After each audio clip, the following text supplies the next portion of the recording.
وَلْتَكُنْ مِنْكُمْ أُمَّةٌ يَدْعُونَ إِلَى الْخَيْرِ وَيَأْمُرُونَ بِالْمَعْرُوفِ وَيَنْهَوْنَ عَنِ الْمُنْكَرِ وَأُولَئِكَ هُمُ الْمُفْلِحُونَ.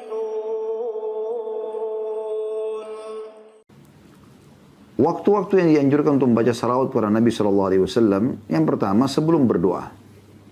Sebelum berdoa. Jadi Anda anjurannya pada saat lagi mau berdoa, baca dulu puji Allah Subhanahu Wa Taala. Misalnya minimal Anda mengatakan Alhamdulillah.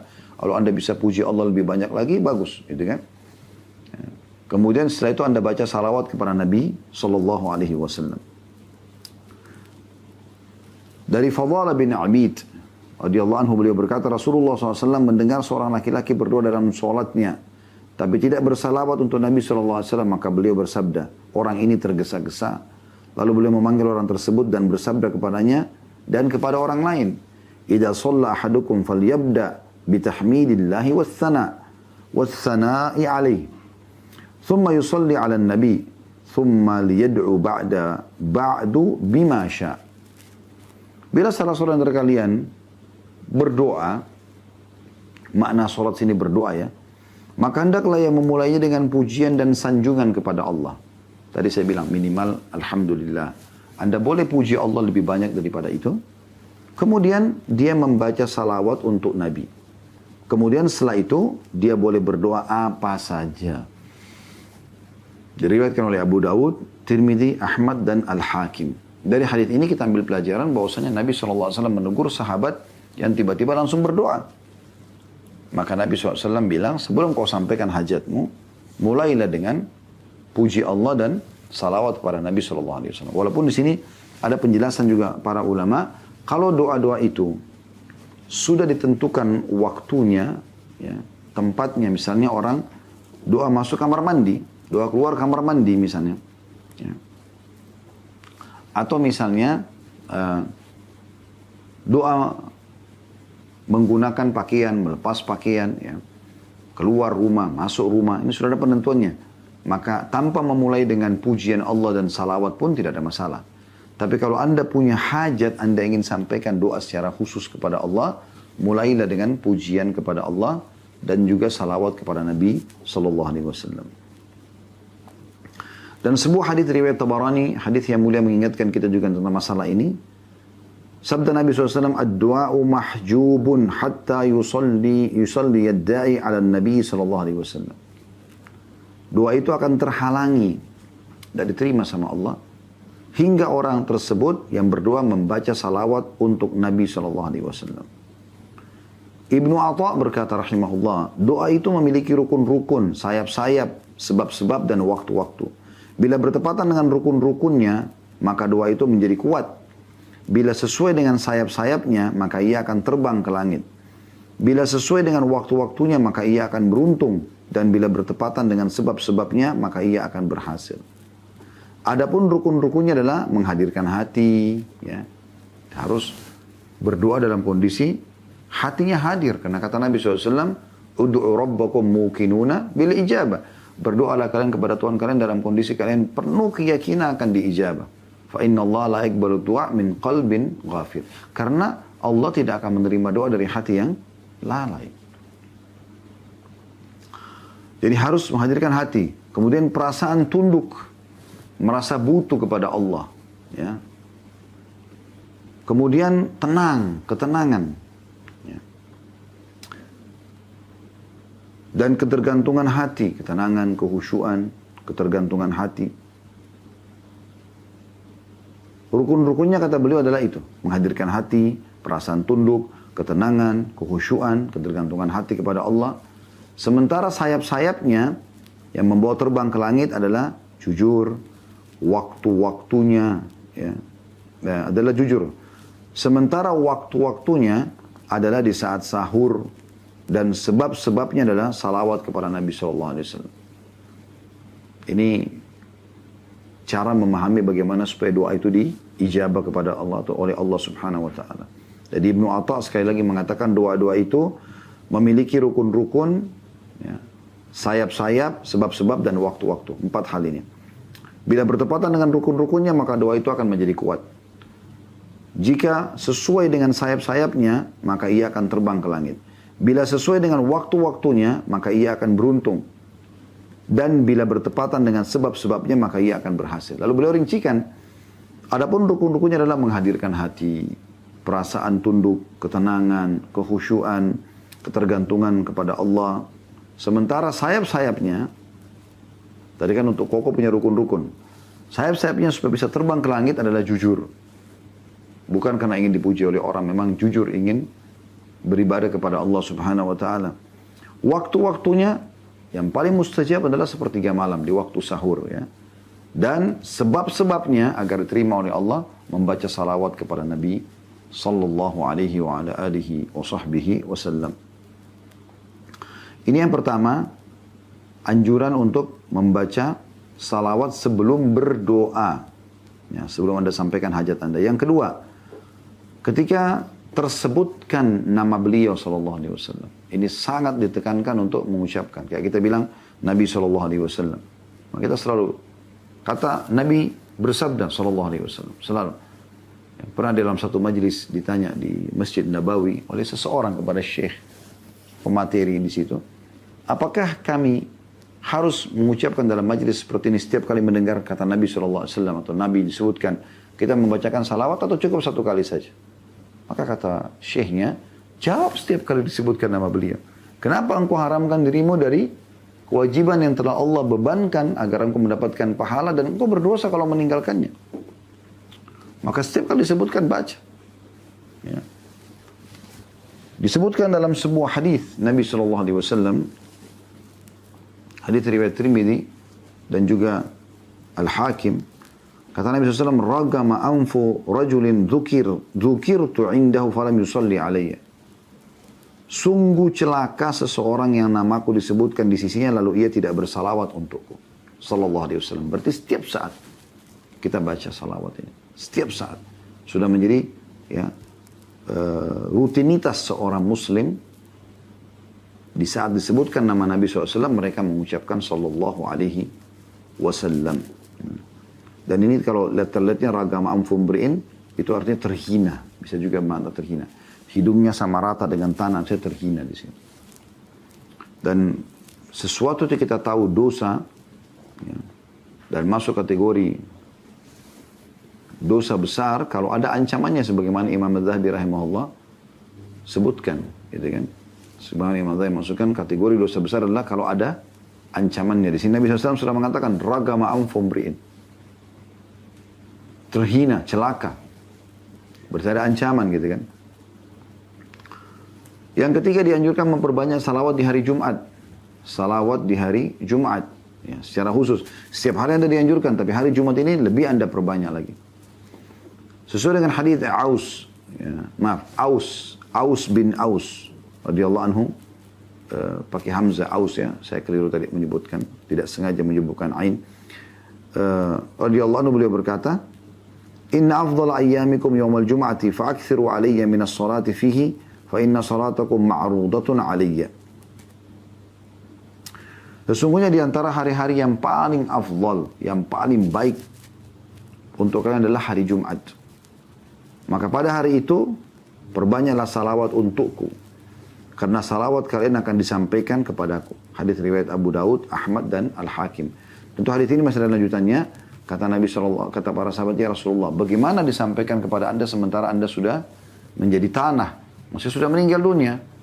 Umumnya para sahabat memahami orang kalau meninggal, maka jasadnya sudah dihancur, dimakan oleh tanah.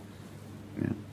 Maka kata Nabi SAW, sungguhnya Allah mengharamkan bumi untuk menghancurkan jasad-jasad kami.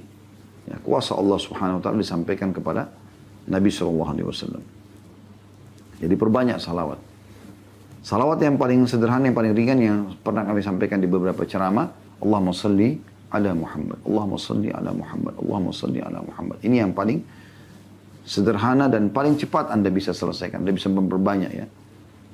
1 menit Anda bisa baca 100-an. Allahumma salli ala Muhammad, Allahumma salli ala Muhammad, Allahumma salli ala Muhammad, Allahumma salli ala Muhammad. Tapi ingat, tetap full konsentrasi dan benar ya. Jadi jangan salam. Tidak jelas gitu ya. Allahumma salli ala Muhammad, Allahumma salli ala Muhammad. Anda mau lebih afdal, Anda baca salawat Ibrahim. Allahumma salli ala Muhammadin wa ala ali Muhammadin kama sallaita ala Ibrahim wa ala ali Ibrahim innaka Hamidum Majid wa barik ala Muhammadin wa ala ali Muhammad kama barakta ala Ibrahim wa ala ali Ibrahim innaka Hamidum Majid. Anda juga bisa bilang sallallahu alaihi wasallam, Anda bisa bilang alaihi salatu wassalam. Yang keempat, salawat untuk Nabi ketika menulis surat atau apa yang ditulis setelah basmalah. Sebagaimana Al-Qadhi Iyad berkata, inilah saat-saat yang tepat untuk bersalawat yang telah banyak dilakukan oleh umat ini tanpa ada yang menentang dan mengingkarinya. Dan tidak pula pada periode-periode awal. Lalu terjadi penambahan pada masa pemerintahan Bani Hashim, Daulah Abbasiyah, lalu diamalkan oleh umat manusia di seluruh dunia. Ya.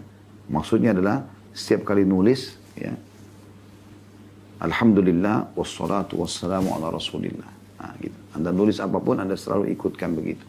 Dan itu sudah turun-temurun, dinukil dari para sahabat. Ya. Kemudian yang kelima, ketika masuk dan keluar masjid. Ini juga baca salawat kepada Nabi SAW. Sesuai dengan hadis Fatimah radhiyallahu anha, bahwasanya Rasulullah SAW bersabda, bila kalian akan memasuki masjid, maka ucapkanlah, Bismillahi wassalamu ala Rasulillah. Ya.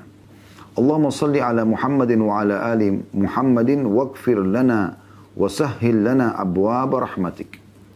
Ini salah satu jenis doa yang masuk ke masjid ya. Dengan nama Allah, salam untuk Rasulullah, ya Allah salawatlah untuk Muhammad dan keluarga Muhammad sallallahu alaihi wasallam. Ampunilah kami dan mudahkanlah ya, bagi kami pintu-pintu rahmat-Mu. Ada juga beberapa lafaz di sini ya. Ada juga Alhamdulillah wassalatu wassalamu ala Rasulillah. Begitu saya langsung segala puji bagi Allah. Atau Bismillah wassalatu wassalamu ala Rasulillah. Dengan nama Allah, semoga salawat dan salam tercurahkan kepada Nabi SAW.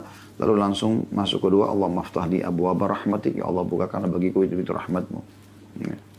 Jadi ada beberapa lafaz di sini. Tapi umumnya semua dimulai dengan Bismillah wassalatu wassalamu ala Rasulillah. Dan bila keluar ya, dari masjid, maka mengucapkan hal yang sama. Ya. Bismillah wassalamu ala Rasulillah. Allahumma salli ala Muhammadin wa ala ali Muhammad. Ya. Lalu ditambah waghfir lana, ampunilah kami. Kemudian wasahhil lana abwaaba fadlik. Mudahkanlah bagi kami pintu-pintu karunia-Mu. Kalau masuk tadi kan abwaaba rahmatik. Ini salah satu lafaz yang disebutkan oleh Ibnu Majah dan Tirmidzi. Ada juga riwayat lain, Bismillah wassalatu wassalamu ala Rasulillah. Ini pada saat keluar ya. Allahumma aftah li abwaaba fadlika, Allahumma asimni minasyaitonir rajim. Ya Allah, bukakanlah pintu-pintu karunia-Mu dan selamatkan aku dari syaitan yang terkutuk. Disebutkan oleh para ulama tentang masalah jenis-jenis salawat yang paling afdal.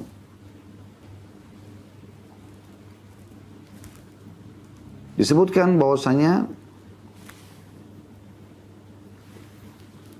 dalam sebuah riwayat ya, dari Abi Muhammad bin Ajrah radhiyallahu anhu, beliau mengatakan Rasulullah SAW keluar kepada kami, lalu aku pun bertanya, wahai Rasulullah, kami telah mengetahui bagaimana kami memberi salam kepada Anda. Maka bagaimana kami bersalawat untuk Anda? Maka beliau bersabda, katakanlah Allahumma barik ala Muhammadin wa ala ali Muhammad kama barakta ala ali Ibrahim innaka Hamidum Majid. Ya Allah, berkatilah Muhammad dan keluarga Muhammad sebagaimana Engkau telah memberkati keluarga Ibrahim. Sesungguhnya Engkau lah Maha terpuji lagi Maha pemurah. Hadis ini riwayat Bukhari Muslim. Ya. Salam bisa dikatakan Assalamualaikum ya Rasulullah misalnya kan. Tapi salawatnya seperti apa? Maka Nabi SAW menyebutkan Allahumma barik ala Muhammadin, ini masuk dalam istilah salawat. Kemudian dari hadis Abi Hamid As-Sa'di radhiyallahu anhu, beliau berkata, para sahabat bertanya, ya Rasulullah, bagaimana kami bersalawat untuk Anda? Maka beliau mengatakan dalam lafaz yang lain, hadis ini juga Bukhari Muslim ya. Allahumma salli ala Muhammadin wa ala azwajihi wa dhurriyyatihi kama sallaita ala Ibrahim wa barik ala Muhammadin wa ala azwaji wa dhurriyyati kama barakta ala Ibrahim innaka Hamidum Majid. Nah, lafaz ini yang masih jarang diamalkan sebenarnya. Ada disebutkan istri-istri Nabi di sini. Ya Allah, berilah salawat untuk Muhammad, istri-istri dan keturunannya. Sebagaimana engkau memberi salawat untuk Ibrahim, berkatilah Muhammad, istri-istri dan keturunannya. Sebagaimana engkau memberkati Ibrahim, sungguhnya engkau maha terpuji lagi maha pemurah. Kedua buah hadis ini diriwayatkan oleh Bukhari dan Muslim. Dan ini adalah salawat yang paling afdal. Ya. Karena sahabat menanyakan bagaimana kami bersalawat kepada anda. Maka Nabi SAW sebutkan ini. Selain dibaca pada saat tahiyat, dan ini tadi sudah kita katakan dalam mazhab Hanabila atau Imam Ahmad, ya, itu dijadikan sebagai rukun dari rukun-rukun sholat. Dan juga memang anjurannya ini dibaca di luar sholat. Ya, karena dalam riwayat ini, Nabi SAW tidak katakan bacalah dalam sholat kalian. Walaupun memang sebagian ulama pada saat menyusun doa-doa yang dibaca sebelum salam, salawat yang dibaca, kemudian baru ada doa-doa sebelum salam, maka lafaz ini disebutkan. Allahumma salli ala Muhammadin wa azwaji wa dhurriyyati. Jadi ada penyebutan tentang istri-istri Nabi. Alaihin ridwanullah alaihinna. Dan ini menandakan istri-istri Nabi masuk dalam ahli bait. Ya. Keluarga Nabi SAW. Tidak seperti yang diucapkan oleh orang-orang Syiah kalau istri-istri Nabi tidak masuk dalam ahli bait. Dan itu sudah dijelaskan. Salawat pun dibaca untuk para istri-istri Nabi. Kemudian juga ada anjuran untuk membaca salawat itu, teman-teman sekalian. Kalau tadi yang kelima, masuk dan keluar masjid. Yang keenam, selepas mendengarkan azan. Ya. Beranjak daripada hadis Nabi SAW, dari Umar radhiyallahu anhu, beliau meriwayatkan hadis ini bahwasanya Rasulullah SAW bersabda, "Idza sami'tumul mu'adzina faqulu mithla ma yaqul." Kalau kalian dengarkan muadzin sedang mengucapkan Allahu Akbar, Allahu Akbar, kalian ucapkan yang sama. Ya. Wa sallu alayya fa innahu man shalla alayya marratan wahidatan sallallahu alaihi 10. Kemudian setelah mengikuti muadzin sampai la ilaha illallah, kalian juga ucapkan la ilaha illallah. Dalam riwayat lain, ikuti muadzin seperti yang diucapkan kecuali pada kata-kata hayya 'alas shalah dan hayya 'alal falah. Ucapkanlah pada saat itu la haula wala quwata illa billah. Ya. Kata Nabi SAW, kalau kalian sudah dengarkan muadzin, ucapkan seperti yang diucapkan, kecuali di hayya 'alas shalah, hayya 'alal falah, kalian bilang la haula wala quwata illa billah. Lalu kalian bacalah salawat untukku. Karena siapa yang membaca salawat untukku satu kali saja. Ingat tadi salawat ya. Allahumma salli ala Muhammadin wa ala ali Muhammadin kama sallaita ala Ibrahim wa ala ali Ibrahim innaka Hamidum Majid. Ya, seperti biasa Anda baca di tahiyat. Atau Allahumma salli ala Muhammadin ya, wa ala ali Muhammadin kama sallaita ala ali Ibrahim. Tidak disebutkan lagi Ibrahim tapi langsung ali Ibrahim innaka Hamidum Majid. Wa barik ala Muhammadin wa ala ali Muhammadin kama barakta ala ali Ibrahim innaka Hamidum Majid. Atau lafaz tadi yang terakhir kita sebutkan, Allahumma salli ala Muhammadin wa azwajihi wa dhurriyyatihi kama sallaita ala ali Ibrahim innaka Hamidum Majid wa barik ala Muhammadin wa azwaji wa dhurriyyati kama barakta ala ali Ibrahim innaka Hamidum Majid. Ya. Kita baca itu setelah mengikuti muadzin. Ya. Dan Anda tahu antara azan dan iqamah diijabah doa. Tapi sebelum Anda berdoa, maka Anda membaca dulu salawat kepada Nabi SAW. Kata beliau, siapa yang membaca salawat kepada aku satu kali, fa inna man shalla alayya marratan wahida sallallahu alaihi 10. Karena Allah akan mengucapkan salam kepadanya. Allah akan memberikan kepada dia rahmat, memenuhi kebutuhannya 10 kali. Kalau dia baca sekali saja salawat, maka diberikan 10 rahmat Allah. Anda bisa bayangkan teman-teman sekalian. Andai saja ini dibalik, kalau seandainya mengucapkan 10 kali salawat kepada Nabi SAW, dibalas 1 rahmat Allah, sudah cukup. Bagaimana dengan baca 1 kali salawat 10 rahmat? Sementara rahmat Allah wasi'at kulla syai', meliputi segala sesuatunya. Kita masuk surga justru dengan rahmat Allah Subhanahu wa taala. Rahmat itu mudah kita dapatkan dengan membaca salawat kepada manusia terbaik ini, kekasih setiap orang beriman, Nabi Muhammad sallallahu alaihi wasallam. Thumma salu liyal wasila. Kemudian mintalah untukku al-wasilah. Fa inna manzilatun fil jannati la tanbaghi illa li 'abdin min ibadillah. Karena dia adalah kedudukan tertinggi di surga, tidak layak kecuali untuk satu orang saja. Ya. Dari hamba-hamba Allah. Wa arju an akuna huwa. Aku berharap akulah pemilik itu. Al-wasilah tadi. Istana termewah di surga, tempat tertinggi. Faman sa'ala liyal wasilah tahallat alaihi syafa'ah. Dan siapa yang memohon untukku al-wasilah, tadi tempat tertinggi di surga yang hanya dimiliki nanti untuk satu orang saja, maka dia akan mendapatkan syafaat atau pertolongan Nabi SAW agar masuk ke dalam surga. Hadis ini diriwayatkan oleh Imam Muslim. Kemudian yang ketujuh, anjuran untuk membaca di pagi hari dan sore hari. Minimal 10 kali. Sebagaimana hadis diriwayatkan oleh Tabarani, kata Nabi SAW, Man shalla alayya hina yusbihu ashran, wa hina yumsi ashran, adrakathu syafa'ati. Barang siapa yang bersalawat untukku di waktu pagi 10 kali, dan di waktu sore 10 kali, maka ia berhak mendapatkan syafaatku. Ini yang ketujuh. Yaitu membaca 10 kali di pagi, 10 kali di sore. Masukkan dalam zikir pagi petang Anda. Gitu kan? Yang kedelapan, anjuran untuk membaca kapan saja ada kesempatan. Memperbanyak, menjadikannya sebagai zikir. Beranjak daripada hadis Nabi SAW tadi, potongan hadis yang sama di atas tadi ya. Hadis riwayat Muslim, Man shalla alayya wahidan sallallahu alaihi biha asyara. Siapa yang salawat kepada aku satu kali, maka Allah akan mengucapkan salawat atau bersalawat padanya 10 kali. Ini mau lagi habis azan kah, mau tidak dengar nama Nabi SAW, pokoknya setiap saat. Allahumma salli ala Muhammad, Allahumma salli ala Muhammad. Selalu kita jadikan itu sebagai rutinitas kita. Jadi tidak kenal waktu, ya. Maka ini juga masuk dalam poin yang ke-8. Jadi tanpa ada sebab pun Anda baca salawat kepada Nabi SAW, sebagaimana tadi sudah kita sebutkan hadisnya, dan ini hadis sahih diriwayatkan Imam Muslim dan juga Imam Ahmad. Dan Abdurrahman Ibn Auf radhiyallahu anhu berkata, saya telah mendatangi Nabi SAW ketika ia sedang sujud dan memperbanyak atau memperpanjang sujudnya. Lalu beliau bersabda, saya telah didatangi Jibril dan ia berkata, barang siapa yang bersalawat untukmu, maka saya akan bersalawat untuknya. Dan barang siapa yang memberi salam untukmu, maka saya akan memberi salam untuknya. Maka saya pun bersujud karena bersyukur kepada Allah. Hadis riwayatkan Hakim dan juga Ahmad dengan sanad yang sahih. Di sini subhanallah, Jibril secara khusus datang kepada Nabi SAW mengatakan, kalau ada yang salawat kepadamu, aku pasti akan salawat juga kepadanya. Spontan, saat itu juga. Makanya kita dianjurkan di poin yang ke-8 ini, yaitu memperbanyak salawat kapan saja, tanpa ada sebab pun. Sallallahu alaihi wasallam, untuk mengejar keutamaan Allah mengucapkan salam kepadanya.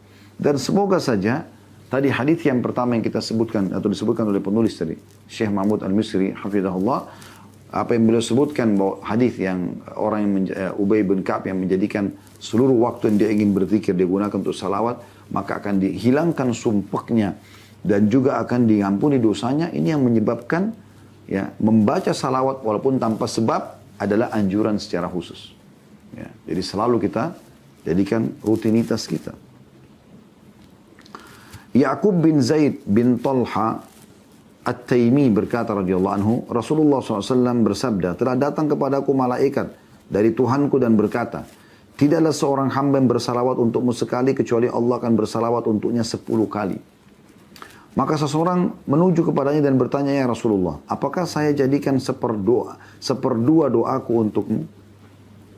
Maka dia mengatakan, jika engkau mau. Lalu orang itu mengatakan, apakah saya jadikan 1/3 doaku? Ya, maksudnya, waktu aku berdoa, waktu aku berzikir. 1/3 aku pakai salawat. Kata Nabi SAW, jika kamu mau. Ia bertanya, kalau gitu, aku jadikan seluruh doaku. Kata Nabi SAW, jika demikian cukuplah Allah sebagai motivasi dunia dan akhirat. Ya. Dan ini Syekh Albani mensahihkan riwayat ini. Jadi ini mirip dengan riwayat dari Ubay bin Ka'ab, tapi bedanya adalah orang ini tidak disebutkan kalau dia Ubay. Cuma orang ini mengatakan dia akan menjadikan seluruh waktu yang dia luangkan untuk berzikir atau berdoa, itu untuk baca salawat kepada Nabi SAW. Maka kata Nabi SAW, kalau riwayat Ubay tadi, dihilangkan kesusahanmu, ya, sumpahmu, sedihmu, dan ya, diampuni dosamu. Kalau di sini, Jika demikian kau lakukan, setiap kau luangin waktu, selalu salawat saja yang kamu baca, kapan saja, tanpa sebab pun, maka Allah akan menjadi pencukupmu, ya, untuk menyelamatkan dunia dan akhiratmu. Ini luar biasa nih, berarti punya keutamaan yang luar biasa. Salawat kepada Nabi Sallallahu Alaihi Wasallam. Ya. Dan kita perlu ketahui bahwasanya salam yang kita sampaikan disampaikan langsung ke Nabi SAW walaupun beliau sudah wafat teman-teman sekalian. Tapi seakan-akan beliau hidup. Dan sampai kepada beliau salawat itu. Beranjak daripada hadis yang diriwayatkan oleh An-Nasai dan juga Al-Hakim. Ya. Dan ini hadis yang sahih dari Abdullah bin Mas'ud radhiyallahu anhu bahwasanya Nabi SAW bersabda, Inna lillahi malaikatan sayyahin yuballigunani min ummatis salam.